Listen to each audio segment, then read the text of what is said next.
إن الحمد لله نحمده ونستعينه ونستغفره ونعوذ بالله من شرور أنفسنا ومن سيئات أعمالنا من يهده الله فلا مضل له ومن يضلل فلا هادي له وأشهد أن لا إله إلا الله وأن محمدًا عبده ورسوله أما بعد فإن خير الحديث كتاب الله وخير الهدي هدي محمد صلى الله عليه وسلم وشر الأمور محدثاتها وكل محدثة بدعة وكل بدعة ضلالة وكل ضلالة في النار يا أيها الذين آمنوا اتقوا الله حق تقاته ولا تموتن إلا وأنتم مسلمون يا أيها الناس اتقوا ربكم الذي خلقكم من نفس واحدة وخلق منها زوجها وبث منهما رجالا كثيرا ونساء واتقوا الله الذي تساءلون به والأرحام إن الله كان عليكم رقيبا يا أيها الذين آمنوا اتقوا الله وقولوا قولا سديدا يصلح لكم أعمالكم ويغفر لكم ذنوبكم ومن يطع الله ورسوله فقد فاز فوزا عظيما قال الله تبارك وتعالى في القرآن المجيد أعوذ بالله السميع العليم من الشيطان الرجيم من همزه ونفخه ونفثه فإن آمنوا بمثل ما آمنتم به فقد اهتدوا وإن تولوا فإنما هم في شقاق فسيكفيكهم الله وهو السميع العليم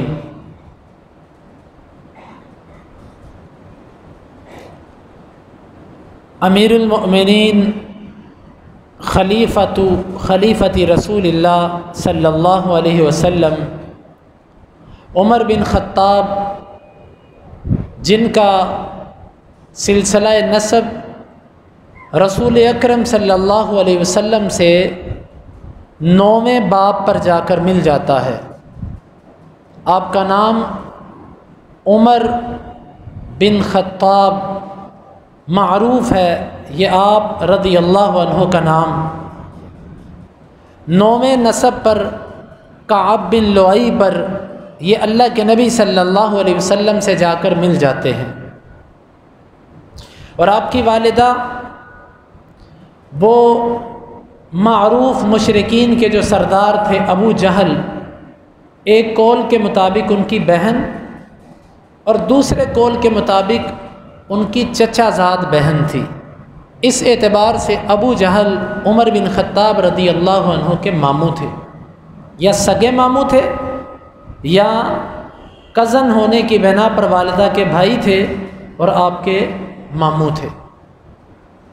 آپ کی تاریخ ولادت عام الفیل ہاتھی کا واقعہ جب پیش آیا تو اس کے 13 سال بعد آپ کی ولادت ہوئی۔ 13 سال بعد ہاتھی والے واقعہ کے آپ کی ولادت ہوئی، تو یہ نبی کریم صلی اللہ علیہ وسلم سے تقریباً 13 سال ہی چھوٹے تھے۔ اسلام لانے سے پہلے آپ کی جو جاہلیت کی زندگی تھی وہ ایک عام جس طرح کے عرب کے لوگوں کی زندگی تھی ویسی تھی۔ اونٹ چرایا کرتے تھے، زبان کے فصیح تھے، جسم کے مضبوط تھے، رنگ گورا سفید سرخی مائل تھا، رخسار اور ناک اور آنکھیں خوبصورت تھیں۔ پیدل چلتے ہوئے بھی ایسے لگتے تھے، اتنا لمبا قد تھا، یوں لگتا تھا جیسے کسی گھوڑے پر سوار ہوں، اور ہاتھ اور پاؤں ان کے موٹے تھے، بھرے ہوئے۔ اللہ رب العالمین نے قوی اور مضبوط جسم عطا کیا تھا۔ دور جاہلیت کے اندر بھی ان کا کام سفارت بھی تھا اور تجارت بھی تھا۔ عرب کے سفیر بن کر بھی جایا کرتے تھے، گرمیوں سردیوں کے اندر یمن اور شام کی طرف اپنی تجارت کے معاملے میں بھی جایا کرتے تھے، اور انتہائی کڑیل اور طاقتور تھے۔ ان کے والد بہت سخت مزاج تھے، خطاب، ان کے اونٹ چروایا کرتے تھے، اور وہ والد انتہائی سخت تھے، معمولی سی بات پہ ان پر خوب سختی کیا کرتے تھے، حتیٰ کہ ان کی سختی کا ذکر عمر رضی اللہ عنہ بھی کیا کرتے تھے کہ میرے والد خطاب بہت سخت تھے۔ عمر فاروق رضی اللہ عنہ اپنے اس طبیعت اور خداداد صلاحیتوں کی وجہ سے عربوں کے منظور نظر تھے، اور آپ کا شمار ان لوگوں میں ہوتا تھا کہ جو عربوں کے اندر ایک نامی گرامی ہستیاں تھیں، ان میں آپ کا شمار تھا۔ آپ اس بات سے اندازہ لگائیے عمر بن خطاب رضی اللہ عنہ کا کہ آپ نے جب اسلام کی تقویت کے لیے اللہ سے دعا کی تو آپ نے یوں دعا کی، اللہم اعز الاسلام باحد احب الرجلین الیک او کما قال، اے اللہ ان دو بندوں میں سے جو زیادہ تجھے پسند ہے اس کے ذریعے اسلام کو تقویت پہنچا۔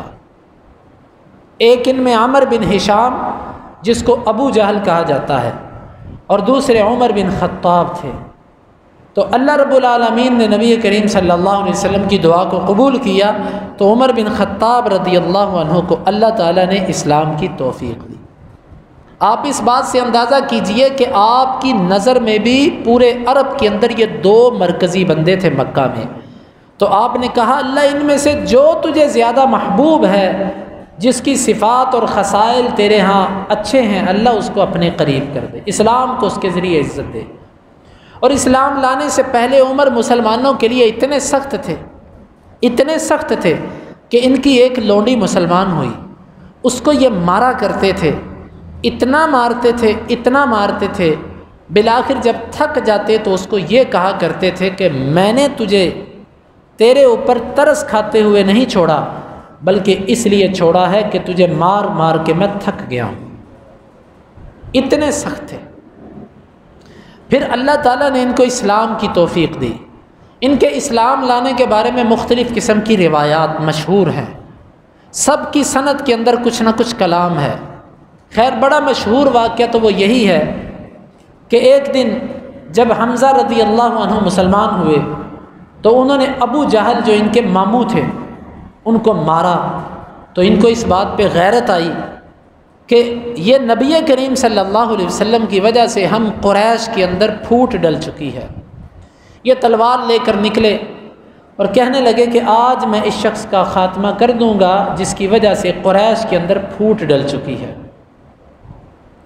تو راستے میں ان کو ایک شخص ملا اور وہ کہنے لگا عمر کدھر کا ارادہ ہے؟ کہا کہ میں اس شخص کا خاتمہ کرنے کے لیے جا رہا ہوں۔ اس نے پہلے تو عمر رضی اللہ عنہ کو ڈرانا چاہا کہ تو بنو ہاشم سے کیسے بچے گا، کیا سمجھتا ہے بنو ہاشم تجھے چھوڑ دیں گے، تیرے سے بدلہ نہیں لیں گے؟ لیکن میں نے جب دیکھا کہ عمر ان باتوں سے ڈرنے والا نہیں ہے اور عمر اپنے عزم سے پیچھے ہٹنے والا نہیں ہے، تو میں نے پھر ایک اور چیز کی طرف عمر کو متوجہ کیا۔ میں نے کہا جا پہلے اپنے گھر کی خبر لے، تیری بہن اور تیرا بہنوئی یہ سب مسلمان ہو چکے۔ عمر رضی اللہ عنہ گھر پہ آئے، اپنے بہنوئی کے ساتھ سخت رویہ اپنایا، اس کو بچھاڑ دیا، مارا۔ کڑیل جوان طاقتور تھے، اٹھا کر نیچے مارا، اس کے سینے پر بیٹھ گئے۔ بہن آئی اپنے خاوند کو بچانے کے لیے، اس کو بھی تھپڑ مارا، چہرے سے خون نکل آیا۔ یہ مشہور واقعہ ہے، اس کی سند میں کلام ہے، لیکن اکثر سیرت نگاروں نے اسی واقعے کو ذکر کیا۔ تو جب عمر نے تھپڑ مارا تو بہن بھی عمر کی بہن تھی، وہ بھی غصے میں آ کے کہنے لگی کہ اچھا تو جس بات سے ہمیں مارتا ہے تو پھر سن، اشہد ان لا الہ الا اللہ و اشہد ان محمد رسول اللہ۔ جب یہ بات کہی تو عمر رضی اللہ عنہ نے کہا ہیں میری بہن میرے سامنے ایسے بول رہی ہے؟ تو عمر رضی اللہ عنہ کے دل میں کچھ احساس پیدا ہوا، کہنے لگے کہ لاؤ تم کیا پڑھ رہے تھے؟ بہن اب غصے میں تھی، وہ کہنے لگی کہ میں تو تجھے نہیں دینے لگی، وہ تو نجس ہے، تو پہلے پاکی حاصل کر کے آ، جا پہلے غسل کر کے آ۔ عمر رضی اللہ عنہ اٹھے، طہارت کی، بہن کے پاس آئے۔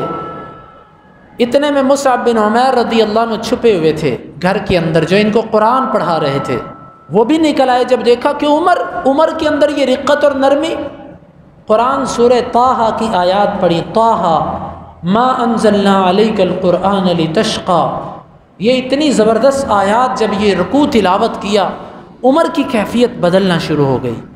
عمر رضی اللہ عنہ کہنے لگے کہ مجھے ان کے پاس لے چلو۔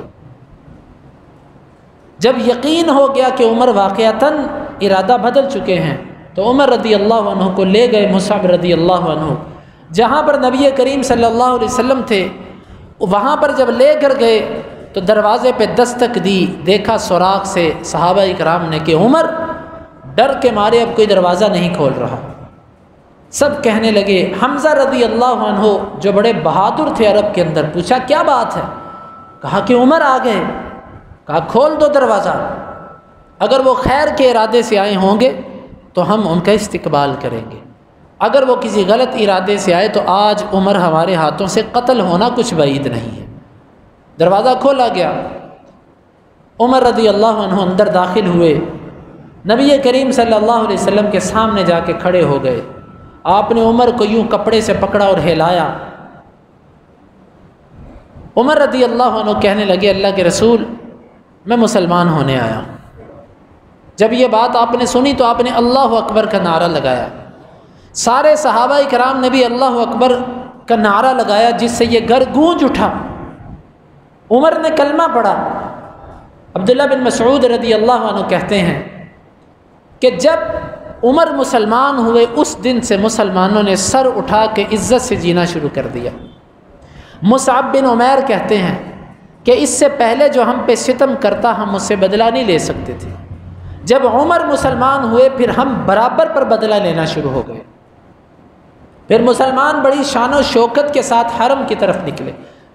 عمر رضی اللہ عنہ نے کہا، اللہ کے رسول کیا ہم حق پہ نہیں؟ فرمایا حق پہ ہیں۔ پھر آپ حرم کے اندر جا کے نماز کیوں نہیں پڑھتے؟ چلیے میرے ساتھ نکلیے۔ وہ کیا منظر تھا کہ جب مسلمانوں کی جماعت حرم کی طرف نکلی، اس کے ایک کونے میں سید الشہداء حمزہ رضی اللہ عنہ ہیں اور اس کے دوسرے کونے کے اندر عمر بن خطاب ہیں۔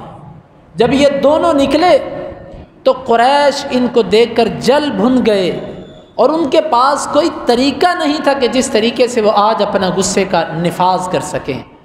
بس برداشت کرنے کے سوا قریش کے پاس کوئی چارہ نہیں تھا۔ عمر رضی اللہ عنہ کہاں رکنے والے تھے؟ پھر لوگوں کے اندر اعلان کرنے لگے اپنے اسلام کا۔ سب سے بڑا اسلام کو دشمن ابو جہل، اس کے گھر پہ گئے، دروازے پہ دستک دی، وہ باہر نکلا، اس سے کہنے لگے کہ میں مسلمان ہو گیا ہوں۔ ابو جہل آگے سے کہنے لگا کہ عمر ایسے نہ کرو، تم ایسا نہیں کرو گے۔ کہا میں مسلمان ہو گیا ہوں۔ دوسری دفعہ کہا، تیسری دفعہ کہا۔ اب ابو جہل کو پتہ تھا کہ یہ عمر بن خطاب ہے، میں اس کو زیچ نہیں کر سکتا۔ اس نے غصے سے جا کے اپنے گھر کا دروازہ بند کر لیا۔ عمر رضی اللہ عنہ کہتے ہیں کہ آ کے میرے ساتھ بات نہ کر سکا۔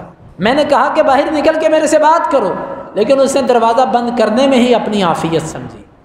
پھر دوسرے سردار کے گھر گئے، اس نے بھی ایسے ہی کیا کہ غصے سے دروازہ، کسی ایک کے اندر جرأت نہیں تھی کہ وہ عمر بن خطاب کے سامنے آ کر پوچھتا کہ تو مسلمان کیوں ہوا ہے۔ بالآخر عمر رضی اللہ عنہ آئے حرم کے اندر، اور ایک شخص عمر جمحی جو کہ مشہور تھا بات کا بتنگڑ بنانے میں، عمر رضی اللہ عنہ نے اس کے آگے آ کر کہا کہ میں مسلمان ہو گیا ہوں۔ وہ بھاگا، قریش کے مجمع کے اندر جا کر کہا کہ عمر بن خطاب، خطاب کا بیٹا صابی ہو گیا، بے دین ہو گیا، محمد کا ساتھی بن گیا۔ عمر رضی اللہ عنہ پیچھے پیچھے کہہ رہی تھی یہ جھوٹ بولتا ہے، میں بے دین نہیں ہوا، میں مسلمان ہوا، میں نے محمد صلی اللہ علیہ وسلم کا کلمہ پڑھا ہے۔ اب سب لوگ آپ پر ٹوٹ پڑے۔ اب اکیلا عمر ان سب سے لڑ رہا ہے، وہ عمر کو مارتے، عمر ان کو مارتے۔ اب سیرت نگاروں نے یہاں پر لکھا ہے کہ جب دوپہر ہو گئی تو عمر رضی اللہ عنہ ان سے لڑتے لڑتے تھک گئے اور بیٹھ گئے۔ اب ان کو اتنا پتہ تھا کہ ہے یہ خطاب کا بیٹا عمر، وہ بھی سر پر کھڑے ہیں۔ اتنے میں ایک شخص آیا، عمر رضی اللہ عنہ نے ان کو ایک بات کہی، کہا کہ تم سارے ہو نا، آج میرے ساتھ 300 لوگ ہوتے تو یا ہم تمہیں پھیر دیتے یا تم ہمیں پھیر دیتے، پھر پتہ چلتا۔ لیکن اتنے میں عمر بن عاص جو اس وقت مسلمان نہیں تھے، ریشمی لباس پہنے ہوئے آئے اور آ کر قریش کے لوگوں سے کہنے لگے کہ اگر وہ مسلمان ہو گیا تو تمہیں اس سے کیا لگے، عمر کی مرضی، اس کا دین ہے، جو دین اختیار کرتا ہے چھوڑو، تم خواہ مخواہ اس سے دشمنی لے رہے ہو۔ یہ بات کہی، لوگ ٹل گئے۔ عبداللہ بن عمر کہتے ہیں کہ وقت گزرنے کے ساتھ ساتھ میں نے اپنے باپ سے پوچھا، ابو جان وہ بندہ کون تھا جس نے اس دن آ کے آپ کو، لوگوں کو آپ سے ہٹایا تھا؟ کہا بیٹا وہ عمر بن عاص تھا۔ عمر بن عاص جو بعد میں صحابی بن گئے رضی اللہ عنہ۔ عمر بن خطاب رضی اللہ عنہ یوں مسلمان ہوئے اور اپنے اسلام کا اعلان کیا، للکارا، ایک ایک اسلام کے دشمن کو اکیلا اکیلا کھڑا کر کے کہا میں مسلمان ہو گیا ہوں، اور اس کو جرأت نہیں تھی کہ عمر کو کچھ کہہ سکتا۔ یہ تھے اللہ کے شیروں میں سے ایک شیر عمر بن خطاب۔ جب تک مکہ میں رہے سر جی کے جیتے رہے، بہادری کے ساتھ مسلمان جیتے رہے۔ بالآخر نبی کریم صلی اللہ علیہ وسلم کو ہجرت کا حکم ہوا۔ اب ہجرت کی داستان بھی عمر کی سن لیجئے۔ کسی نے راتوں کو ہجرت کی، کسی نے چھپ کے ہجرت کی، کسی نے کسی طریقے سے، کسی نے کسی طریقے سے، لیکن عمر کے جب ہجرت کی باری آئی تو ان کا شان اور ان کا انداز کچھ نرالا تھا۔ تلوار لی، اس کو گلے میں لٹکایا، ترکش لیا، اس کو اپنے کندھے پہ چڑھایا، اور اسی طرح کچھ تیر ان کو اپنے ہاتھوں میں لیا، اور ایک اپنے ہاتھ کے اندر لاٹھی پکڑ لی۔ سب سے پہلے حرم کے اندر گئے، حرم کے اندر پہلے طواف کیا، طواف کرنے کے بعد مقام ابراہیم پر آئے، یہاں پر آ کر 2 رکعتیں پڑھی۔ 2 رکعتیں پڑھنے کے بعد اعلانیہ طور پر کہا کہ لوگوں تم میں سے جو چاہتا ہے کہ اس کی ماں اسے گم پائے، جو چاہتا ہے کہ اس کی ماں اس پر ماتم کرے، وہ آئے میرے ساتھ اس پہاڑ کے پیچھے آ کے مجھے روکے، اٹھے کوئی میرا مقابلہ کرے۔ واللہ تاریخ اس بات کی شاہد ہے کہ قریش کے سردار اور ان کے سب جتھے اور ان کے مجمع حرم کے اندر جمع تھے، قافلے کے قافلے بیٹھے ہیں، ان میں سے کسی کو جرأت نہیں ہوئی کہ عمر کی اس للکار کا جواب دے سکے۔ یوں عمر بن خطاب للکارتے ہوئے چڑھے دن کے اندر مکہ سے ہجرت کر کے نکلے، اور ہجرت اللہ کا حکم تھا اس لیے نکلے۔ یوں عمر بن خطاب رضی اللہ عنہ نکلے، اور جو کمزور اور مسلمان تھے وہ راستے میں چھپے ہوئے تھے کہ راستے میں جب عمر آئے، کیونکہ ان کو پتہ تھا عمر کو کسی نے کچھ نہیں کہنا، لیکن اگر ہم سب کے سامنے ہجرت کریں گے تو ہمیں پکڑ لیں گے، تو وہ راستے میں چھپے تھے کہ کب عمر نکلے مکہ سے، ہم راستے میں سفر اس عمر کے ساتھ کریں تاکہ عمر کا نام سن کے جو شیاطین ہیں یہ پیچھے ہٹتے رہیں۔ سبحان اللہ، یقین مانیے کہ عمر رضی اللہ عنہ اس وقت سے ہی ہر شیطان اور شیطانی سوچ رکھنے والا عمر سے بھاگتا تھا، عمر سے ڈرتا تھا، اور آج تک اللہ رب العالمین نے عمر کا نام ایسا رکھا ہے کہ آج بھی شیطانی مزاج لوگ عمر سے ڈرتے ہیں، عمر سے بھاگتے ہیں۔ خیر، عمر رضی اللہ عنہ نے ہجرت کی، نبی کریم صلی اللہ علیہ وسلم سے پہلے مکہ تشریف لے آئے، مدینہ تشریف لے آئے۔ یہاں پر عمر رضی اللہ عنہ نے جس طریقے سے زندگی گزاری، یہ ایک نئے دور کا یہاں سے آغاز ہوتا ہے۔ وہ دور یہ ہے کہ جب نبی کریم صلی اللہ علیہ وسلم آ گئے تو عمر ہر وقت آپ کے ساتھ رہا کرتے تھے، حتیٰ کہ آپ صلی اللہ علیہ وسلم نے بھائی چارہ قائم کیا۔ آپ نے ایک انصاری کو ان کا بھائی بنا دیا۔ ایک زمین تھی جہاں پر یہ کھیتی باڑی کے لیے جایا کرتے تھے۔ اب ذرا سننے والی بات ہے، عمر رضی اللہ عنہ کے دل میں حدیث کی محبت اتنی تھی، نبی کی باتوں کا اہتمام اتنا تھا، انہوں نے انصاری سے کہا کہ بھائی ایک دن زمین پر تم جاؤ گے اور میں اللہ کے نبی کے پاس رہوں گا، جب تم شام کو آؤ گے میں تمہیں سارے دن کی باتیں اللہ کے نبی کی سنایا کروں گا، اور دوسرے دن تم اللہ کے نبی صلی اللہ علیہ وسلم کے پاس رہنا اور میں زمین پہ جاؤں گا، میں کھیتی باڑی کروں گا، جب رات کو میں آؤں تو تم نے ساری باتیں اللہ کے نبی کی مجھے بتانی ہیں۔ اندازہ کیجئے کہ عمر رضی اللہ عنہ کی زندگی، جو ابتدا کی زندگی تھی، وہ اس طریقے سے گزری۔ اور پھر اس کے ساتھ ساتھ عمر رضی اللہ عنہ ہر معاملے میں اللہ کے نبی کے ساتھ ہوا کرتے تھے۔ اللہ کے نبی صلی اللہ علیہ وسلم کے مشیر تھے، آپ کے ساتھ رہتے، اہم معاملات کے اندر شرکت کرتے، آپ کو مشورے دیتے۔ اہل علم نے، مشہور تو یہ ہے نا کہ عمر رضی اللہ عنہ نے 3 مقامات پر سوچا، اللہ تعالیٰ نے اسی چیز کو قرآن بنا دیا۔ لیکن ابن حجر رحمہ اللہ نے فتح الباری کے اندر 18 مقامات ذکر کیے ہیں کہ جو عمر نے سوچا، اللہ تعالیٰ نے اس کے مطابق قرآن بنا کر نازل کر دیا۔ ان میں مشہور تو وہ ایک حدیث کے اندر 3 چیزیں ہیں کہ پہلی چیز، عمر رضی اللہ عنہ نے کہا کہ اللہ کے رسول، یہ جو مقام ابراہیم ہے نا، وہ پتھر جہاں پر ابراہیم علیہ السلام نے کھڑے ہو کے بیت اللہ بنایا تھا، اللہ کے رسول اس کے پاس 2 رکعتیں پڑھی جانی چاہیے۔ اللہ رب العالمین نے قرآن اتار دیا، وَاتَّخِذُوا مِن مَّقَامِ إِبْرَاهِيمَ مُصَلًّى۔ اور اسی طرح عمر رضی اللہ عنہ نے یہ چاہا کہ اللہ کے رسول عورتوں کو پردے کا حکم دیا جانا چاہیے۔ اللہ تعالیٰ نے نبی کی بیویوں کے لیے اور مسلمان عورتوں کے لیے پردے کا حکم نازل کر دیا۔ عمر فاروق رضی اللہ عنہ نے یہ چاہا کہ جو سونے کے اوقات ہوتے ہیں، اس میں گھر کے اندر کوئی بغیر اجازت کے نہ آئے۔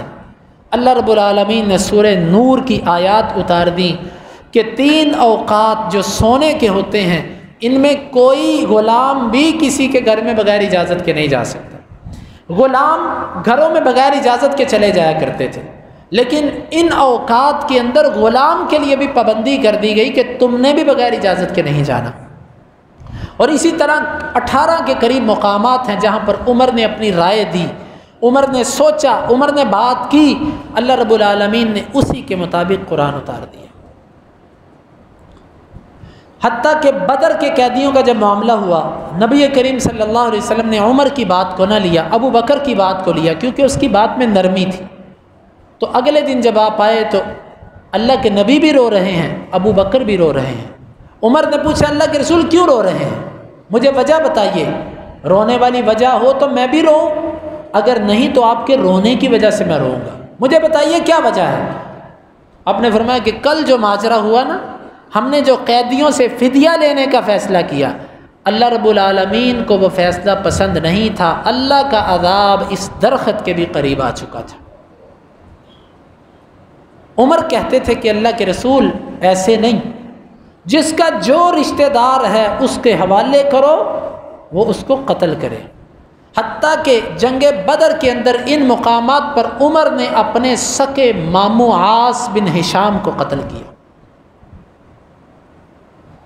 یہ عمر رضی اللہ عنہ اپنے مامے کو انہوں نے قتل کیا تھا، کس وجہ سے؟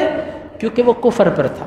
اور عمر یہ کہتے تھے کہ اللہ کے رسول جو جس کا رشتہ دار ہے وہ اس کو اس کے حوالے کیجیے، وہ اس کی گردن زنی کرے، تاکہ ان کا خون بہایا جائے، ان کی طاقت کاٹ دی جائے، تاکہ یہ آئندہ کبھی اسلام کے مقابلے میں کھڑے نہ ہو سکے۔ اللہ رب العالمین کو بھی یہی پسند تھا، لیکن عمر رضی اللہ عنہ کی رائے میں سختی محسوس ہو رہی تھی، آپ نرم مزاج تھے، آپ نے اس رائے کو نہیں لیا۔ بعد میں اللہ رب العالمین کا یہ حکم آ گیا۔ عبداللہ بن ابی منافق کا معاملہ تھا، آپ جنازہ پڑھانے لگے، آگے آ کے کھڑے ہو گئے، آپ نے فرمایا عمر پیچھے ہٹ جاؤ۔ کہا اللہ کے رسول یہ منافق، اس نے آپ کو فلاں موقع پہ یوں کہا، فلاں موقع پہ ایسے کیا، فلاں موقع، عمر موقع گنواتے رہے۔ آپ نے فرمایا عمر پیچھے ہٹ جاؤ۔ کہا اللہ تعالیٰ نے آپ کو منع کیا ہے ان کے لیے استغفار کرنے سے۔ کہا اللہ نے 70 دفعہ کا کہا ہے، اگر اللہ تعالیٰ مجھے یقین ہو کہ 71 دفعہ اس کے لیے استغفار کرنے سے اس کو معاف کرے گا تو میں اس کے لیے استغفار کروں گا۔ عمر پیچھے ہٹ کے، نبی کا حکم تھا۔ اللہ رب العالمین نے قرآن اتار دیا کہ میرے نبی آج کے بعد آپ نے کسی منافق کا جنازہ نہیں پڑھنا، اور نہ آپ نے ان کی قبر پہ کھڑے ہو کے دعا کر دی۔ یہ عمر کی خواہش، الغرض 18 کے قریب مقامات اہل علم نے ذکر کیے کہ عمر کے دل میں خواہش پیدا ہوئی، اللہ رب العالمین نے قرآن اتار دیا۔ اور عمر کے جو فضائل نبی کریم صلی اللہ علیہ وسلم نے بیان کیے، ذرا ان کو بھی سن لیجیے۔ آپ نے فرمایا کہ پہلی امتوں کے اندر رجال ملہم ہوا کرتے تھے۔ الہام کا مطلب ہوتا ہے کہ اللہ کی طرف سے کوئی بات دل کے اندر ڈال دیے جانا۔ آج کل تو الہام کا بڑا غلط معنی استعمال کیا جا رہا ہے۔ جو بے دین قسم کا آدمی، جس کو نماز، روزہ، حج، زکوٰۃ ان چیزوں کا پتہ بھی نہیں، وہ کہتا ہے میرے اوپر الہام ہوا ہے۔ الہام ہونے کے لیے شرط ہے کہ بندے کا عقیدہ کتاب و سنت کے مطابق ہو، وہ بندہ ظاہراً پورا کتاب و سنت کا پابند ہو۔ باطن تو ہر ایک کا اللہ جانتا ہے، لیکن ظاہراً وہ کتاب و سنت کا پورا پابند ہونا چاہیے۔ عمر رضی اللہ عنہ کے بارے میں آپ نے فرمایا کہ اگر اس امت کے اندر کوئی رجال ملہم ہوتا، رجل ملہم ہوتا، تو وہ ہم میں عمر بن خطاب ہوتا۔ عمر بن خطاب رضی اللہ عنہ کے بارے میں آپ صلی اللہ علیہ وسلم نے ایک خواب دیکھا، بخاری کی حدیث ہے۔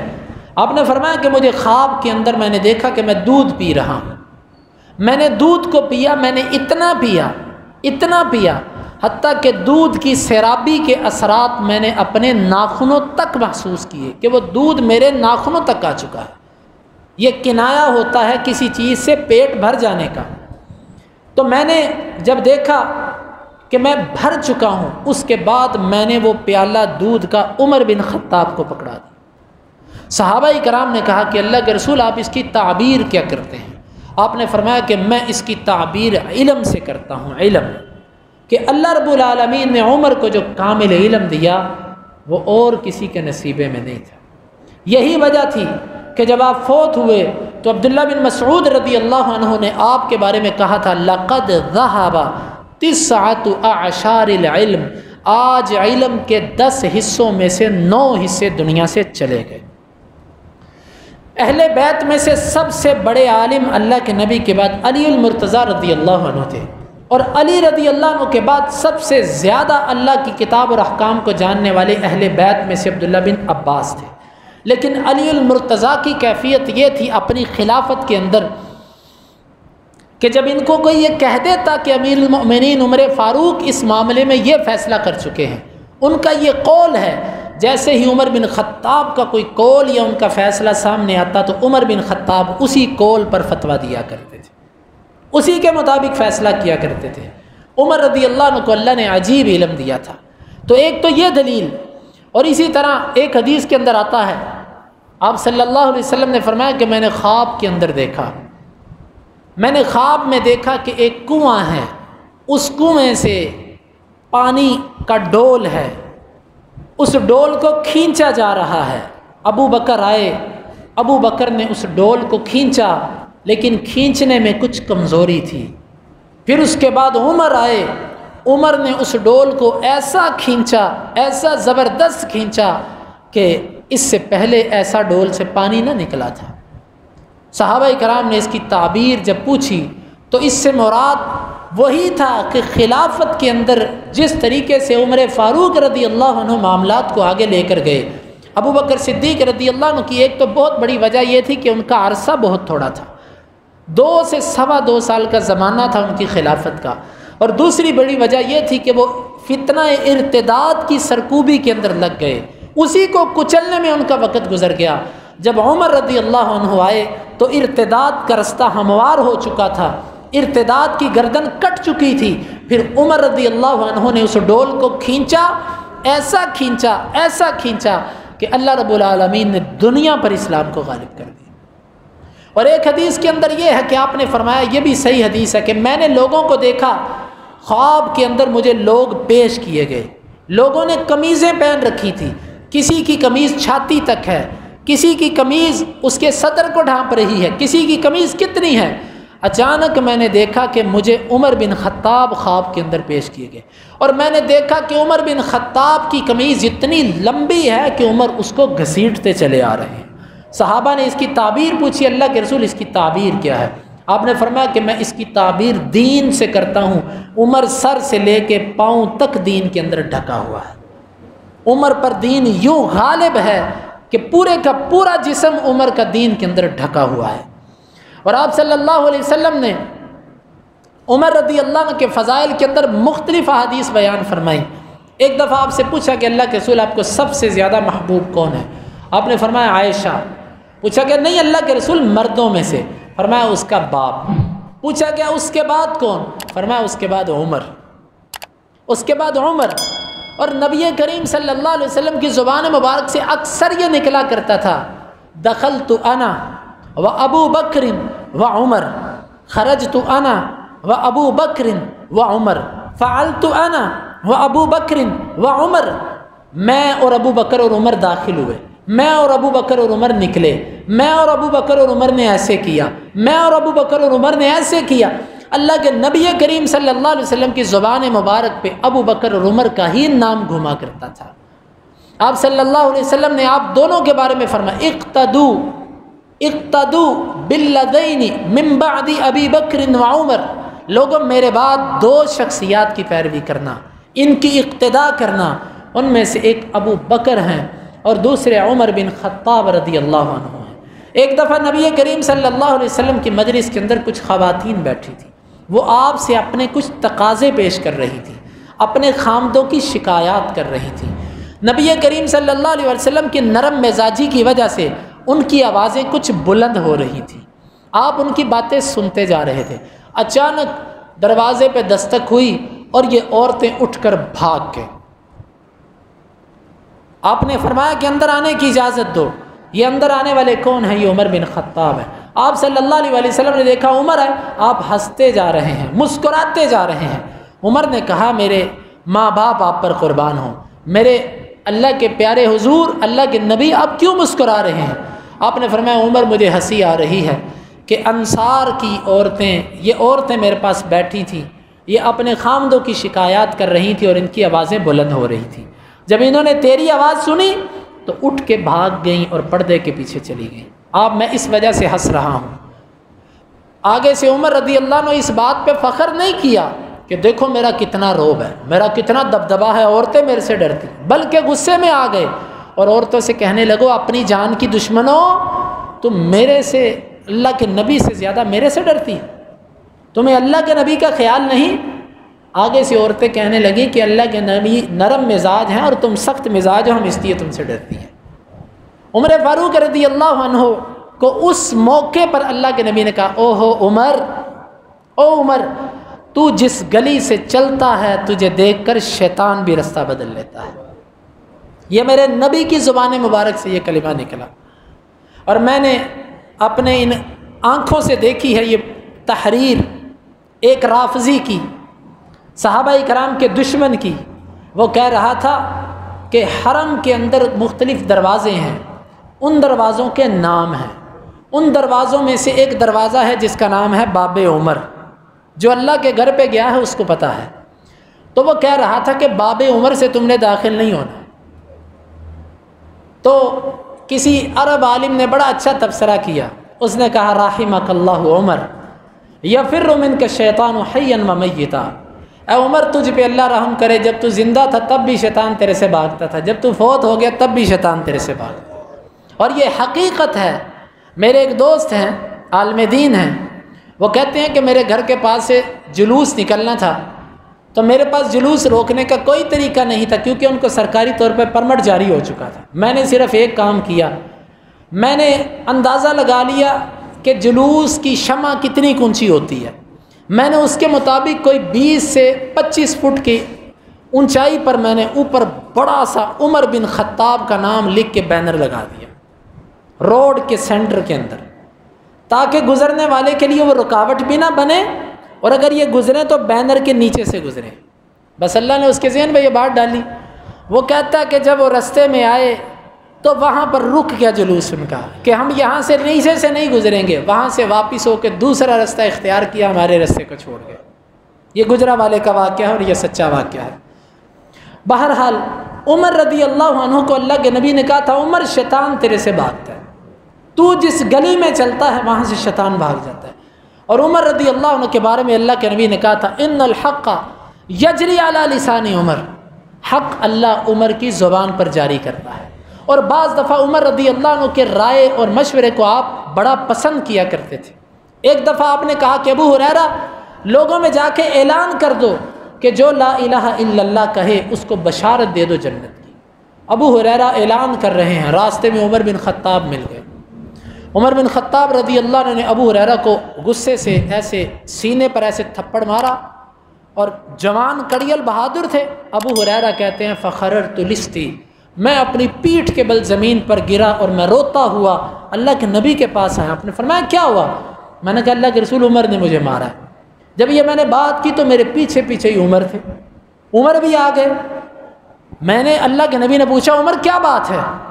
کہنے لگے اللہ کے رسول صلی اللہ علیہ وسلم یہ لوگوں کو کلمے پر جنت کی بشارت دے رہا ہے، میں کہتا ہوں کہ آپ اس پیغام کو لوگوں تک نہ پہنچائیں۔ کیوں؟ اِذَن يَتَّكِلَ النَّاسِ، تب تو لوگ بھروسہ کر کے بیٹھ جائیں گے اور عمل کی طرف توجہ ہی نہیں دیں گے۔ آپ صلی اللہ علیہ وسلم نے عمر کی اس بات کو سراہا اور آپ نے اس معاملے کو اسی طرح رہنے دیا۔ جہاں پر آپ عمر کی رائے کا احترام کرتے تھے، دوسری طرف عمر کے دل میں اللہ کے نبی کا اتنا احترام تھا۔ صرف ایک سے دو واقعات سنا کے اپنے موضوع کو آگے چلاؤں گا کہ ایک دفعہ نبی کریم صلی اللہ علیہ وسلم کے پاس کسی قبیلے کا امیر مقرر کرنے پر ابو بکر اور عمر کی تکرار ہو گئی، دونوں کی آوازیں بلند ہو گئیں۔ اللہ رب العالمین نے قرآن کی آیت اتاری، لا ترفعوا اصواتکم فوق صوت النبی ولا تجہروا له بالقول کجہر بعضکم لبعض ان تحبط اعمالکم وانتم لا تشعرون۔ نبی کے پاس اپنی آوازوں کو یوں بلند نہ کرو جس طرح تم آپس میں ایک دوسرے کے پاس آوازوں کو بلند کرتے، تمہارے اعمال برباد کر دیے جائیں گے اور تمہیں پتہ بھی نہ چل سکے گا۔ حدیث کے لفظ ہیں کہ اس کے بعد عمر بن خطاب اللہ کے نبی سے اتنی آہستہ بات کرتے تھے، ایک دفعہ بات کرنے سے آپ کو سمجھ نہیں آتی تھی، آپ دوبارہ پوچھا کرتے تھے عمر کیا کہہ رہے ہو؟ اتنا ادب اور احترام اللہ کے نبی کا۔ صلح حدیبیہ کے موقع پر جب مشرکین کی ساری شرائط نبی کریم صلی اللہ علیہ وسلم نے مصلحت اور حکمت کے تحت مان لی، عمر بن خطاب نبی کریم صلی اللہ علیہ وسلم کے پاس آئے اور آ کر کہا کیا ہم حق پہ نہیں ہیں؟ فرمایا ہاں۔ کیا وہ باطل پہ نہیں ہیں؟ ہاں۔ پھر ہم اتنی ذلت کیوں برداشت کر رہے ہیں؟ فرمایا اے عمر انا رسول اللہ، میں اللہ کا رسول ہوں، میں جو کرتا ہوں اللہ کے چاہنے پر کر رہا ہوں۔ پھر ابو بکر کے پاس آئے، یہی سارے سوالات ابو بکر سے کیے، ابو بکر نے بھی وہی جواب دیا اے عمر وہ اللہ کے رسول ہیں، وہ جو کرتے ہیں اللہ کے چاہنے پر کرتے ہیں۔ عمر کہتے ہیں جب یہ میں نے باتیں کی تو مجھے دل میں احساس پیدا ہوا، اوے عمر تیری ماں تجھے گم پائے، تیری ماں تجھ پر روئے، تو نبی کے سامنے بولا کیسے؟ تیری یہ جرت کیسے کہ تو نبی کے سامنے ایسے بولا؟ اب مجھے ڈر پیدا ہو گیا کہ اب میرے بارے میں کوئی نہ کوئی قرآن اترے ہی اترے۔ میں قافلے کو چھوڑتا ہوا ڈر کے مارے آگے نکل گیا کہ ابھی میرے بارے میں کوئی آیات اتریں گی کہ عمر ایسا ہے، عمر ایسا ہے، عمر ایسا ہے۔ عمر کہتے ہیں کہ نبی کریم صلی اللہ علیہ وسلم نے قرآن جب اترا انا فتحنا لک فتحا مبینا لیغفر لک اللہ ما تقدم من ذنبک وما تأخر ویتم نعمتہ علیک، جب یہ ساری صورت اتری اللہ رب العالمین نے اتاری، نبی کریم صلی اللہ علیہ وسلم نے میری طرف پیغام بھیجا اور مجھے یہ صورت سنائی۔ میں نے کہا او فتح، اللہ کے رسول کیا یہ فتح ہے؟ آپ نے فرمایا ہاں عمر فتح ہے، میں اس پر خوش ہوں گی۔ عمر کہتے ہیں پھر جو میں نبی کے سامنے بولا تھا عملت لها اعمالا، میں زندگی بھر نیکیاں کر کر کے اللہ سے معافی مانگتا رہا کہ اللہ اس دن جو میں نبی کریم صلی اللہ علیہ وسلم کے سامنے بولا تھا اے اللہ مجھے تو معاف کر دے، اے اللہ تو مجھے معاف کر دے۔ یہ عمر ہے بھائی، عمر کے فضائل بہت ہیں۔ اب آئیے نبی کریم صلی اللہ علیہ وسلم کی زندگی کے آخری لمحات ہیں، آخری لمحات ہیں۔ آپ نے فرمایا کہ لوگوں قلم اور کاغذ لے کر آؤ، میں تمہارے لیے کچھ لکھ دوں تاکہ میرے بعد تم گمراہ نہ ہو۔ عمر فاروق رضی اللہ عنہ نے اس موقع پر کہا تھا حسبنا کتاب اللہ، ہمیں اللہ کی کتاب کافی ہے، کچھ لکھنے کی ضرورت نہیں ہے۔ اللہ کے نبی نے جو ہمیں تعلیمات دے دی ہیں، اور حجۃ الوداع کے موقع پر یہ آیت اتر چکی تھی، آج کے دن دین پورا ہو گیا۔ الیوم اکملت لکم دینکم واتممت علیکم نعمتی ورضیت لکم الاسلام دینا۔ جب دین پورا ہو گیا تو اب مزید لکھنے کی کیا ضرورت ہے؟ اللہ کے نبی آپ بیماری میں ہیں، آپ تکلیف میں ہیں، آپ مت لکھیے، آپ کو تکلیف ہے۔ جس طرح کوئی بیمار آدمی کہے کہ میں ایک کام کرنا چاہتا ہوں، اس کو لوگ کہتے ہیں آپ مت کیجئے، آپ کی طبیعت ٹھیک نہیں ہے، آپ آرام کیجئے، آپ کو ضرورت نہیں ہے، آپ نے ہمارا حق ادا کر دیا، ہمارے اوپر جو احسان تھا وہ کر دیا۔ میری اس بات کو توجہ سے سمجھیے گا، روافض صحابہ کرام کے دشمن اس حدیث کو لے کر اعتراض کرتے ہیں، اور وہ کہتے ہیں کہ دیکھو اللہ کے نبی کچھ لکھنا چاہتے تھے، عمر نے لکھنے نہیں دیا۔ اللہ کے نبی لکھنا چاہتے تھے، عمر نے لکھنے نہیں دیا۔ اللہ کے نبی کیا لکھنا چاہتے تھے؟ وہ علی کی خلافت لکھنا چاہتے تھے۔ ذرا اس دھوکے اور دجل سے بھی میں پردہ اٹھاتا چلوں۔ عمر فاروق رضی اللہ عنہ اگر نبی کو روک رہے تھے تو علی المرتضیٰ رضی اللہ عنہ جو بہت بہادر تھے، عباس رضی اللہ عنہ جو آپ کے چچا تھے، اور دیگر آپ کے اہل بیت جو اس موقع پر موجود تھے، کیا اکیلا عمر ان سب پر بھاری تھا؟ کیا عمر رضی اللہ عنہ آخری وقت تک اللہ کے نبی کے پاس رہے؟ عمر تو باہر چلے گئے، پھر اس کے بعد اللہ کے نبی لکھ دیتے۔ اگلی بات، جب اللہ کا پیغام پہنچانا تھا، عمر مسلمانوں کو مارتے رہے جب مسلمان نہیں ہوئے تھے، اللہ کے نبی دعوت کا پیغام پہنچانے سے رکے۔ جب پورا قریش آپ کا دشمن تھا، پورا عرب آپ کی جان کا دشمن تھا، آپ کو مارا جاتا تھا، آپ اس وقت اللہ کا پیغام پہنچانے سے رکے، تو اب ایک عمر بن خطاب اللہ کے نبی کو اللہ کا پیغام پہنچانے سے روک سکتے تھے؟ معلوم ہوتا ہے یہ جو آپ لکھنا چاہتے تھے یہ اللہ کی طرف سے کوئی حکم نہیں تھا، اور نہ ہی آپ کی طرف سے کوئی ایسی چیز تھی، بلکہ یہ سابقہ بتائی ہوئی چیزوں میں سے ہی کسی چیز کو لکھنا چاہتے تھے۔ اور میں یہ سمجھتا ہوں کہ یہ بھی ان مقامات میں سے ہے جس میں عمر کی موافقت رب نے کی ہے۔ عمر نے چاہا کہ نبی نہ لکھے، رب نے نہیں لکھنے دیا، کیونکہ اگر رب چاہتا لکھوانا، عمر کی کیا جرت تھی کہ اللہ کے نبی کو روک لیتے؟ اگر اللہ کے نبی کوئی چیز بیان کرنا چاہتے، عمر کی کیا جرت تھی کہ وہ اللہ کے نبی کو کہتے نہ کیجئے؟ عمر تو نبی کے آگے آواز اٹھانے والے نہیں تھے، عمر تو نبی کے آگے جب کبھی بولتے تو اس کے لیے معافی مانگا کرتے تھے، تو آخر یہ کیسے ممکن ہے کہ عمر اللہ کے نبی کو لکھنے سے روک دیتے؟ معلوم ہوتا نبی نے لکھنا چاہا، عمر نے چاہا کہ نہ لکھو، میرے رب کو بھی یہی منظور تھا، رب نے میرے نبی کے دل کو مطمئن کر دیا کہ آپ نہ لکھیے، عمر بھی یہی چاہتا ہے کہ نہ لکھا جائے۔ یہ تو موافقت عمر ہے، یہاں سے تو عمر کی شان ثابت ہوتی ہے۔ اب پہلی تو بات یہ ہے کہ اگر آپ لکھنا چاہتے تو آپ ضرور لکھ جاتے، آپ نے نہیں لکھا اس کا مطلب ہے آپ نے بھی ضروری نہیں سمجھا، آپ نے ارادہ ترک کر دیا۔ دوسری بات، لوگ کہتے ہیں کہ جی علی کی خلافت لکھنا چاہتے تھے، خلافت علی رضی اللہ عنہ کی نہیں لکھنا چاہتے تھے۔ مسند احمد کی روایت ہے، آپ نے عائشہ رضی اللہ عنہ سے کہا بھی تھا کہ تو اپنے باپ ابو بکر اور اپنے بھائی عبد الرحمن کو بلا، میں ان کو لکھ دوں، خلافت ان کو لکھ دوں، تاکہ میرے بعد کوئی آرزو کرنے والا اس کی آرزو نہ کرے۔ آپ جو لکھ کر دینا چاہتے تھے وہ یہی لکھنا چاہتے تھے۔ اسی کی طرف عبداللہ بن عباس نے بعد میں اشارہ کیا تھا کہ جو مشکل آئی ہے نا وہ اس وجہ سے آئی ہے کہ اللہ کے نبی نے لکھا نہیں۔ اس مشکل سے کیا مراد ہے کہ ابو بکر کی خلافت پر جو تھوڑا سا اختلاف ہوا تھا نا، فوری طور پر جو بیعت نہ ہوئی، اس کی اصل وجہ نہ لکھنا تھا۔ اگر لکھ دیا جاتا تو اتنا اختلاف بھی نہ ہوتا۔ بہرحال علی رضی اللہ عنہ کی خلافت کا ذکر، تعجب اس بات پر ہے، یہ لوگ کہتے ہیں کہ جی اللہ کے نبی نے خلافت غدیر خم کے موقع پر علی کو دے دی تھی۔ غدیر خم تو حج سے واپسی پر آپ نے خطبہ دیا تھا، اگر علی کو وہاں پر خلافت دے چکے تھے تو یہاں پر تم کہتے ہو کہ جی خلافت لکھ کر دینا چاہتے تھے، عمر نے لکھنے نہیں دی، جب دے دی تو دوبارہ کی کیا ضرورت تھی؟ بہرحال یہ غدیر خم کا موضوع ایک الگ موضوع ہے۔ تو آئیے میرے بھائیوں، عمر فاروق رضی اللہ عنہ کی شان بیان کی جا رہی تھی، اس میں ایک اشکال تھا، اس کی طرف میں نے آپ کو متوجہ کیا اور اس کا میں نے جواب آپ کے گوش گزار کر دیا۔ یوں نبی کریم صلی اللہ علیہ وسلم دنیا سے رخصت ہو گئے، اس کے بعد ابو بکر خلیفہ بنے۔ آپ کے خلیفہ بننے میں بھی سب سے پہلے ابو بکر کی بیعت عمر نے کی۔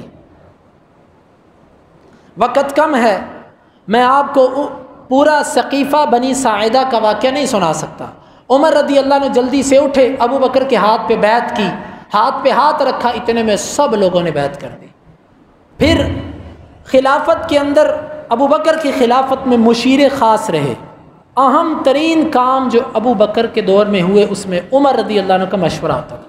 سب سے بڑی چیز قرآن مجید کی کتابت، قرآن مجید کو محفوظ کیا جانا، یہ عمر کا مشورہ تھا۔ پہلے ابو بکر تیار نہیں ہو رہے تھے، عمر اصرار کرتے رہے حتیٰ کہ اللہ نے ابو بکر کا ذہن کھول دیا۔ اس کے بعد ان دونوں نے زید بن ثابت کو بلایا، انصاری صحابی تھے، قاری تھے، عالم تھے، نوجوان تھے، ان سے کہا قرآن لکھو۔ زید بن ثابت اس کے لیے تیار نہیں، وہ کہتے ہیں جو کام اللہ کے نبی نہیں کر کے گئے میں کیسے کروں؟ یہ دونوں ان کو سمجھاتے رہے حتیٰ کہ اللہ نے ان کا سینہ بھی کھول دیا۔ یہ قرآن مجید لکھا گیا۔ پھر اس کے بعد عمر رضی اللہ عنہ نے مختلف معاملات میں ابو بکر کو مشورے دیا کرتے تھے، ان کے مشیر خاص تھے۔ اب ابو بکر صدیق رضی اللہ عنہ کا جب آخری وقت آیا تو لوگوں نے بھی ان سے کہا، اور ان کی اپنی خواہش بھی تھی، انہوں نے کہا میرا دل کرتا ہے کہ لوگوں میں تمہارے لیے خلیفہ منتخب کر دوں۔ لوگوں نے کہا امیر المؤمنین آپ خلیفۃ رسول اللہ، ابو بکر کو کہا جاتا تھا خلیفۃ رسول اللہ، اللہ کے رسول کا خلیفہ، آپ منتخب کیجئے۔ آپ نے مختلف ساتھیوں کو بلایا، عثمان بن عفان کو بلایا، عبد الرحمن بن عوف کو بلایا، اور اسی طرح اور کبار صحابہ کرام کو بلایا۔ ہر ایک کو بلا کے عمر کے بارے میں مشورہ کرتے، ہر کوئی یہ کہتا کہ اچھا انتخاب ہے، عمر اچھا انتخاب ہے۔ پھر صرف اتنا ڈر تھا کہ عمر کے مزاج میں کچھ سختی ہے، لیکن ابو بکر نے کہا کہ سنو، عمر کے کندھوں پر جب خلافت کا بوجھ آئے گا نا تو وہ خود بخود نرم پڑ جائے گا۔ چنانچہ امیر المؤمنین نے یہ بیعت عمر کے حق میں لوگوں سے کہا کہ عمر کی بیعت کرو۔ عمر کی خلافت لکھ دی گئی۔ عبداللہ بن عباس رضی اللہ عنہ کہا کرتے تھے کہ 3 قسم کے فیصلے، 3 لوگوں کی فراست بڑی زبردست تھی۔ ایک اس لڑکی کی فراست کہ جو شعیب بزرگ کی بیٹی تھی، جو بکریاں چرواتی تھی، اس نے موسیٰ کو دیکھ کر اپنے باپ سے کہا تھا یا ابت استاجرہ ان خیر من استاجرت القوی الامین، ابا جان اس کو مزدور رکھ لو۔ کوئی بھی مزدور ہو نا، اس کے اندر 2 صفات ہوتی ہیں، ایک طاقت اور دوسرا امانت داری۔ اس مزدور میں دونوں صفات ہیں، اس کو منتخب کر لو۔ عبداللہ بن مسعود کہا کرتے تھے اس لڑکی کی فراست بڑی گہری تھی کہ اس نے موسیٰ کو پہچان لیا۔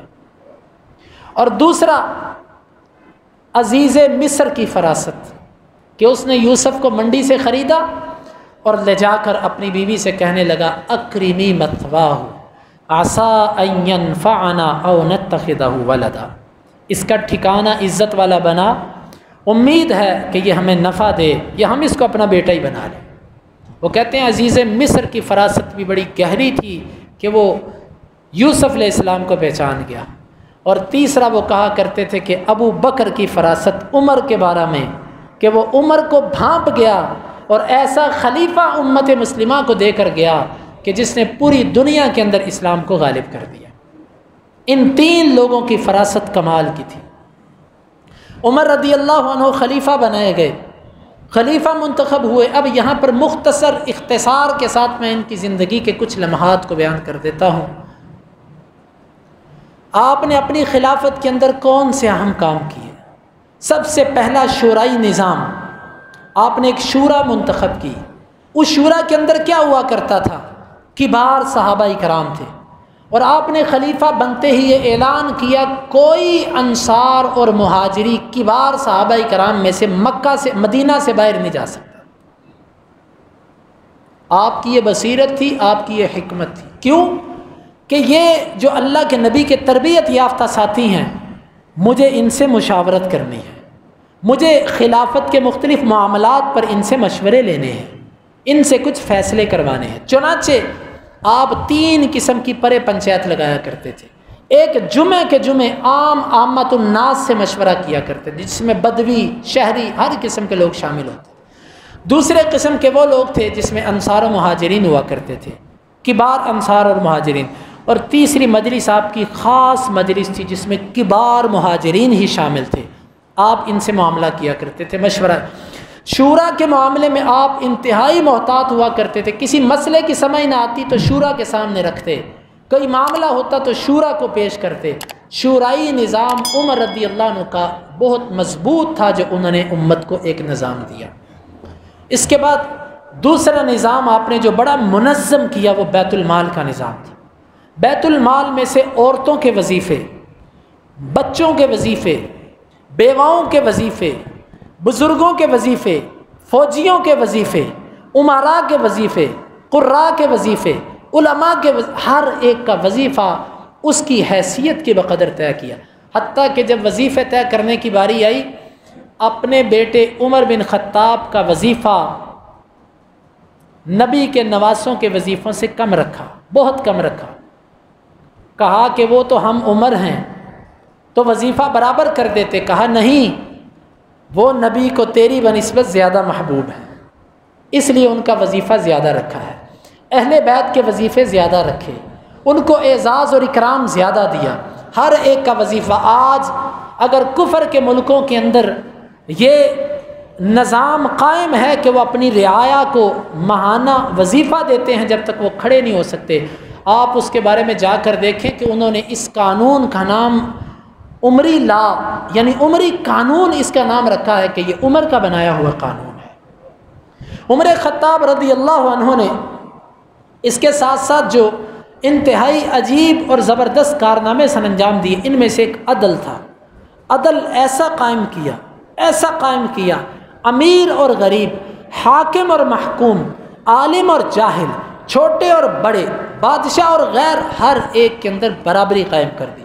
اس کی مثالیں مختصر سن لیجئے۔ ایک واقعہ، معروف واقعہ ہے، جبلہ بن ایہم، یہ غسانی بادشاہ تھا، یہ آخر عمر میں مسلمان ہو گیا، اس کے ساتھ جو وزیر مشیر تھے یہ بھی مسلمان ہو گئے۔ عمر رضی اللہ عنہ کی اجازت سے یہ مدینے آ گیا، مدینے آ کے رہنے لگ پڑا۔ امیر المؤمنین بڑے خوش ہوئے، اس کا بڑا اکرام کرتے، اس کی بڑی عزت کرتے، اس کو بڑا اعزاز دیتے۔ ایک موقع پر یہ حج کرنے کے لیے گیا، حج کرتے کرتے ایک مسلمان نو مسلم اس بادشاہ کی چادر اس کے پاؤں کے نیچے آ گئی اور اس کی چادر اتر گئی۔ اس نے غصے میں آ کے اس مسلمان کو اتنی زور سے تھپڑ مارا کہ ناک اس نے زخمی کر دیا، شدید زخمی کر دیا۔ وہ نوجوان بھاگا اور امیر المؤمنین کے پاس آیا اور آ کر کہنے لگا مجھے انصاف دلائیے۔ امیر المؤمنین نے پیغام بھیجا اس بادشاہ کو کہ آؤ بات سنو۔ یہ آیا، آپ نے کہا کہ تو نے یہ کیا کیا؟ کہنے لگا امیر المؤمنین میں نے اس کے ساتھ بڑی رعایت کی ہے، میں تو اس کی آنکھیں پھوڑ دیتا، اس نے کیا کیا ہے؟ اس نے میری بے ادبی کی ہے۔ عمر فاروق رضی اللہ عنہ کہنے لگے کہ سن، آج یا تو اس کو بدلہ دے یا اس کو راضی کر، یا تو اسی طرح تجھے ناک پر مارے گا یہ، یا تو اس کو کچھ دے کر راضی کر، تیسرا کوئی رستہ تجھے میرے پاس نہیں۔ اس نے بڑا کہا، اس نے کہا میں بادشاہ اور وہ عامی آدمی۔ عمر کہنے لگے اسلام نے بادشاہ اور عامی کو ایک جگہ پہ کھڑا کر دیا ہے، اسلام کی نظر میں بادشاہ اور عامی ایک ہیں، اس کو یا بدلہ دے یا اس کو راضی کر، تیسری کوئی صورت نہیں ہے۔ اس نے کہا مجھے تھوڑا سا ایک دن کے لیے سوچنے کا موقع دے۔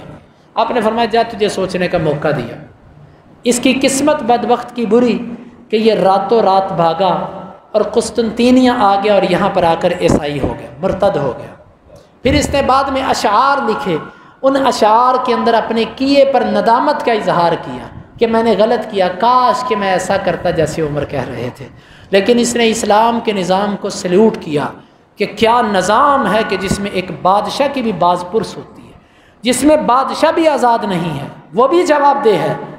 اور اسی طرح ایک واقعہ اور، عمر رضی اللہ عنہ کے پاس ایک شخص آیا اپنی شکایت لے کر، آپ انتظامی معاملات کے اندر مشغول ہیں، اس نے آ کر کہا امیر المؤمنین میرے ساتھ چلو اور مجھے انصاف دلاؤ۔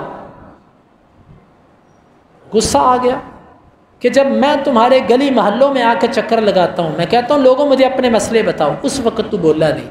اب میں مسلمانوں کے کام کے اندر مشغول ہوں اور تو آ کے مجھے کہتا ہے کہ میرے ساتھ چلو، غصے میں آ کے درہ پکڑا اور اس کو سر پہ مار۔ تھوڑی دیر بعد احساس ہوا کہ عمر تو نے یہ کیا کیا؟ تو نے ایک بے گناہ پر ایسے درہ مارا؟ درہ پکڑا اور اس کو کہنے لگے لے اب عمر کے سر پہ مار، یہ خلیفہ ہے۔ وہ کہنے لگا امیر المؤمنین نہیں، میں آپ کو اللہ کے لیے معاف کرتا ہوں، آپ کا جو مقام، اور میں ایک بات کہا کرتا ہوں، عمر بڑے غصے والے تھے اور جلالی مزاج تھے۔ آج بھی ہم میں جو غصے والا ہوتا ہے نا، لوگ اس سے نفرت کرتے ہیں، ایسے ہے نا، گرم طبیعت والے بندے سے لوگ نفرت کرتے ہیں، اس سے ملتے نہیں۔ لیکن کیا وجہ ہے کہ عمر کے غصے کے باوجود لوگ اس سے محبت کرتے تھے؟ عمر کا غصہ ذاتی انا کے لیے نہیں تھا، عمر کے اندر میں نہیں تھی، اس کا غصہ اللہ کے دین کے لیے تھا۔ اور جیسے ہی عمر کو اپنی غلطی کا احساس ہوتا، وہ فوری طور پہ اپنی معافی مانگنے کے لیے تیار ہو جاتے تھے۔ آج ہمارے غصے ذاتی انا کی وجہ سے ہیں، اسی لیے ہم غصے کے ساتھ ساتھ لوگوں کے ہاں مبغوض ہیں، لوگ ہم سے نفرت کرتے ہیں۔ عمر کے غصے کے باوجود لوگ اس سے محبت کرتے تھے۔ عمر فاروق نے کہا یہ درہ پکڑو اور مجھے مارو، اس نے کہا نہیں امیر المؤمنین۔ اچھا، عمر اٹھے، گھر میں گئے، وضو کیا، مصلی پہ کھڑے ہو گئے، رونا شروع کر دیا، اللہ مجھے معاف کر دے۔ میرے بھائیوں، کتنے ایسے واقعات، عمر بن عاص کا معروف واقعہ کہ جب اس نے ایک غریب بدو آدمی کو مارا اور اس کو کہا کہ تو نے معزز آدمی کی بیٹے کی توہین کی ہے، تو وہ بدوی عمر بن خطاب کی عدالت میں آیا۔ عمر بن خطاب نے عمر بن عاص اور اس کے بیٹے کو بلوا بھیجا، دونوں کو لے کر آؤ۔ دونوں آئے اور اس بدوی کو کوڑا پکڑا کے کہا یہ پکڑ اور معزز آدمی کے بیٹے کو مار۔ اس کو درے لگوائے۔ عدل اور انصاف، ابن تیمیہ رحمہ اللہ کا ایک مقولہ یاد آ رہا ہے، وہ کہتے ہیں کہ جہاں پر عدل ہوتا ہے نا، عدل، اس حکومت کو اللہ قائم رکھتا ہے، چاہے وہ کسی کافر کی حکومت کیوں نہ ہو۔ اور جہاں پر عدل اور انصاف نہیں نہ ہوتا، وہ کسی مسلمان کی حکومت بھی ہو، اللہ اس کو قائم نہیں رکھتا۔ عمر رضی اللہ عنہ کے عدل کی ایک گواہی سنیے۔ عمر رضی اللہ عنہ کو ایک بادشاہ کی طرف سے کچھ پیغام رساں ملنے کے لیے آئے کہ عمر بن خطاب سے ملاقات کرنی ہے۔ کہا امیر المؤمنین عمر سے؟ ہاں عمر سے۔ کہا کہ وہ پتہ نہیں، گھر پہ بھی نہیں اور مسجد میں بھی نہیں، پتہ کرو وہ کسی درخت کے نیچے قیلولہ کر رہے ہوں گے دوپہر کے وقت۔ وہ آئے، دیکھا عمر درخت کے نیچے سویا ہے، نہ کوئی باڈی گارڈ، نہ کوئی اسلحہ، نہ کوئی محافظ، نہ کوئی نگران، نہ کوئی ہوا دینے والا، عمر پسینے سے شرابور اور درخت کے نیچے سویا پڑا۔ اس نے دیکھ کر عمر سے کہا عمر عدلتا و نمتا، عمر تو نے انصاف کیا اور آرام کی نیند سویا ہے، جو انصاف نہیں کرتے ان کو نیند کہاں۔ میرے بھائیوں، میں نے جو عمر رضی اللہ عنہ کے بارے میں دیکھا تھا، جو پڑھا تھا، وہ تو بہت کچھ ہے، لیکن وقت کم ہے، میں اسی پر اکتفا کرتا ہوں۔ اللہ سے دعا ہے کہ اے میرے مالک، ہمیں اس پیارے اور عظیم اور جلیل القدر صحابی سے محبت کرنے کی توفیق عطا فرما، ہمارے سینوں کو اس کی محبت سے بھر دے۔ اے اللہ تو گواہ ہو جا، ہم عمر بن خطاب سے محبت کرتے ہیں، اور تیرے نبی کا فرمان ہے جو جس سے محبت کرے گا وہ قیامت کے دن اسی کے ساتھ ہو۔ اے اللہ تو ہمیں قیامت کے دن اپنے نبی کے ساتھ، ابو بکر کے ساتھ، عمر کے ساتھ اٹھانا، ہمیں جنت میں ان کا ساتھ عطا فرمانا۔ اور اے میرے مالک، امیر المؤمنین عمر فاروق رضی اللہ عنہ کے بارے میں جن کے سینوں کے اندر حسد اور بغض ہے، ان کو ہدایت عطا فرما۔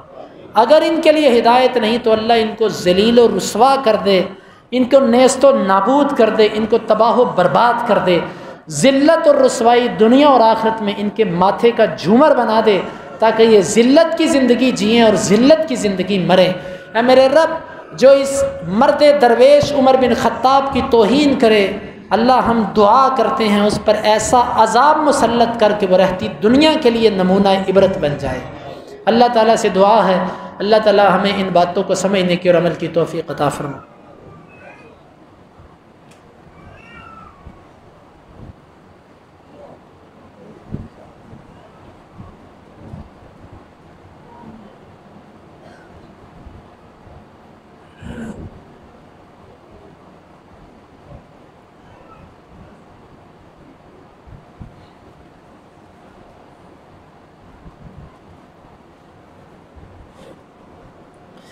إن الحمد لله نحمده ونستعينه ونستغفره ونعوذ بالله من شرور أنفسنا ومن سيئات أعمالنا من يهده الله فلا مضل له ومن يضلل فلا هادي له وأشهد أن لا إله إلا الله وأن محمدا عبده ورسوله أما بعد۔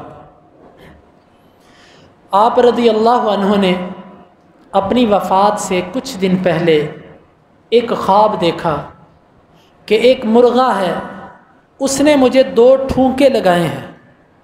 آپ نے اس خواب کو مسجد کے اندر بیان کیا اور ساتھ کہہ دیا کہ میرا خیال ہے کہ میرا آخری وقت آ چکا ہے، میں خیال کرتا ہوں کہ میں شہید کیا جاؤں گا۔ اور دعا ان کی شروع سے یہ تھی کہ اللہ مجھے موت اور شہادت تیرے نبی کے شہر میں آئے۔ دیکھو جن کی دعائیں قبول ہوتی ہیں ان کو نبی کے شہر میں بھی شہادت ملتی ہے۔ اللہ مجھے شہادت تیرے نبی کے شہر میں ملے اور کسی ایسے بندے کے ہاتھوں میں شہید نہ ہوں جو تیرا کلمہ پڑھتا ہو، تاکہ کل قیامت کو تیری رحمت اس پر غالب نہ آ جائے۔ میری موت کسی کافر کے ہاتھوں۔ مغیرہ بن شعبہ رضی اللہ عنہ کا ایک غلام تھا، انہوں نے اس کے لیے خراج 4 روپے مقرر کیے اس دور کے، اور کہا کہ تو روزانہ مجھے 4 روپے دیا کرے گا۔ یہ عمر رضی اللہ عنہ کے پاس آیا اور آ کر کہنے لگا کہ میرے مالک نے میرے اوپر بہت زیادہ خراج مقرر کر دیا، ٹیکس میرے اوپر زیادہ لگایا، کچھ کم کیجئے۔ فرمایا تم کیا کام کرتے ہو؟ میں یہ کام کرتا ہوں۔ کہا بالکل مناسب ہے، اللہ سے ڈرو اور اپنے مالک کا حق ادا کرو۔ اور دل میں یہ تھا کہ میں مغیرہ بن شعبہ سے بھی کہوں گا یار تو کچھ گزارا کر، کچھ رعایت کر اس کے ساتھ، لیکن اس بدبخت نے کہا کہ میرے سوا پوری دنیا کو تیرے سے انصاف ملا ہے، تو نے مجھے انصاف نہیں دیا۔ یہ بات کہہ کے چل دیا۔ وقت گزرا، اس بدبخت نے ایک خنجر تیار کیا، اس کو زہر آلود کیا۔ فجر کی نماز کا وقت تھا، امیر المؤمنین مسجد آئے، صفوں سے جب گزرتے تو کہا کرتے تھے کہ صفیں سیدھی کر لو، ساتھ مل جاؤ، یہ آواز لگایا کرتے تھے۔ ابھی آپ نے یہ آواز لگائی ہے تو اللہ اکبر کہا، لوگ عمر کی قرات سننے کا انتظار کر رہے ہیں لیکن عمر کی قرات کی آواز نہیں آ رہی، بلکہ ایک یہ آواز آئی کہ اکلنی الکلب او قتلنی الکلب، مجھے کتے نے قتل کر دیا، مجھے کتے نے کاٹ لیا۔ یہ بات جب سنی لوگ پریشان ہو گئے، جو پیچھے کھڑے تھے ان کو تو سمجھ آ گئی معاملے کی۔ آپ نے جلدی سے اپنے پیچھے عبد الرحمن بن عوف جو کھڑے تھے ان کا بازو پکڑ کے مصلی پہ کھڑا کیا اور ان سے کہا کہ آئیے نماز پڑھائیے۔ انہوں نے جلدی سے نماز پڑھا دی، مختصر نماز پڑھائی، اور اس کے بعد نبی کریم صلی اللہ علیہ وسلم کے اس عظیم صحابی نے سلام پھرا تو پوچھا کہ دیکھو مجھے کس نے قتل کیا، کس نے مارا؟ لوگوں نے پتہ کیا تو کہا کہ وہ مغیرہ بن شعبہ کا وہ غلام۔ کہا وہ غلام؟ ہاں۔ پاس عبداللہ بن عباس تھے، غصے میں آ کے ان سے کہنے لگے تو اور تیرا باپ کہتا تھا کہ ان غلاموں کو مدینے میں رہنے دو، میں شروع دن سے کہتا تھا کہ مدینے سے غیر مسلم غلاموں کو بھی نکال دو، جو غیر مسلم غلام ہے اس سے کوئی خیر کی توقع نہیں ہے، اس کو مدینے سے نکال دو۔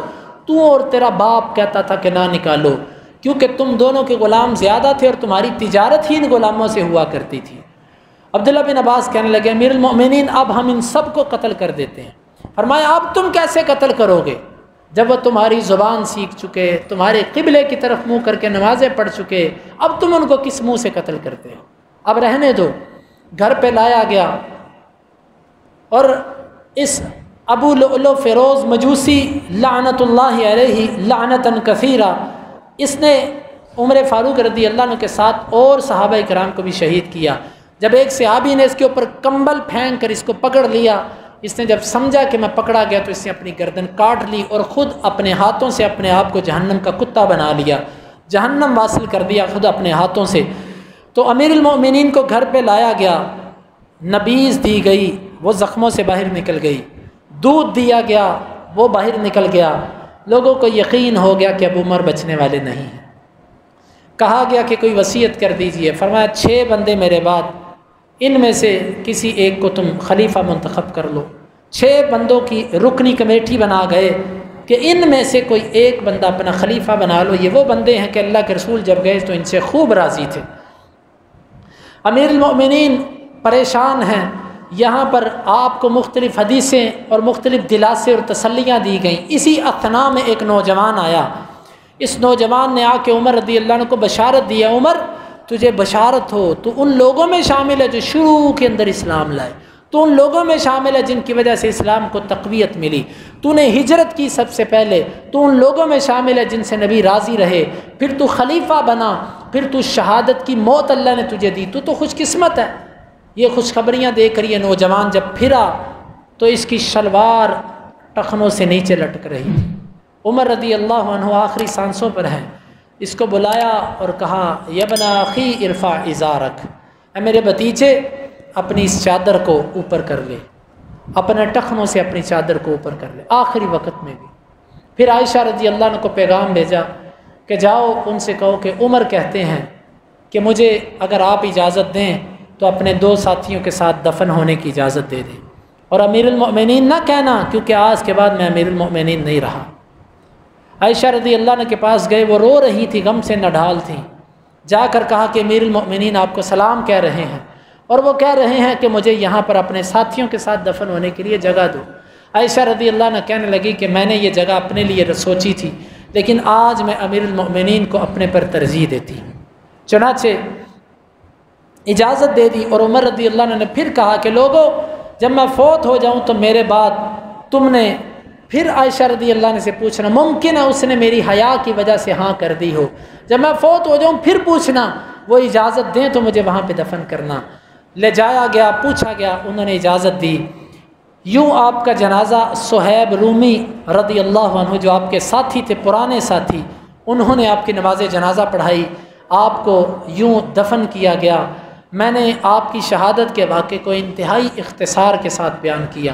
عبداللہ بن عباس کہتے ہیں کہ جب آپ شہید ہوئے، کسی بندے نے میرے کندھے پر ہاتھ رکھا اور عمر کے لیے کہنے لگے، عمر اللہ تجھ پہ رحم کرے، اللہ تجھ پہ رحم کرے، تو ایسی خلافت ایسے طریقے سے کر کے گیا ہے کہ بعد میں آنے والوں کو تو نے تھکا کے رکھ دیا ہے، بعد میں آنے والا خلیفہ تیرے طریقوں پر مشکل ہی چل پائے گا۔